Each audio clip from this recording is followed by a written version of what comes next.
ตัวในหน้า4 คนสักซ้วนเอาหญิงสาวลาวไปแต่งดองกับคนต่างประเทศให้เงินค่าดอง170 ล้านกีบหา210 ล้านกีบวันที่23 มิถุนายน 2026เจ้าหน้าที่กรมตำรวจสกัดกั้นและต้านการค้ามนุษย์กรมใหญ่ตำรวจกระทรวงป้องกันความสงบได้รับแจ้งความจากพลเมืองดีว่า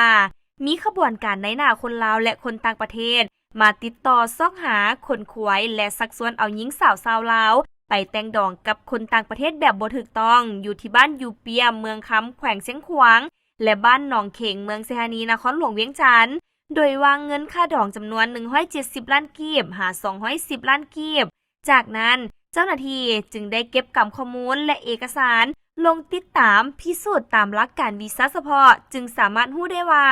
พวกนายหน้าได้มาเซาเฮือนอยู่บ้านนาล้อมเมืองสถานีนครหลวงเวียงจันทน์โดยเอาสถานที่เฮือนเซาดังกล่าวเป็นบ่อนเบิงตัวผู้หญิงและผู้ชายมาฮอดวันที่22 กรกฎาคม 2026เจ้าหน้าที่กรมตำรวจสกัดกั้นและต้านการค้ามนุษย์ได้ลงสมทบกับอำนาจการปกครองบ้านเข้ากวดคนจึงสามารถกักตัวเป้าหมายจำนวน4 คนหญิง2 คนคนต่างประเทศ1 คนมาดำเนินคดีตามขั้นตอนของกฎหมายปัจจุบันยังสืบต่อขยายผลซอกหากลุ่มแก๊งขบวนการที่เอาตัวหลบหนีเพื่อนำตัวมาดำเนินคดีตามกฎหมาย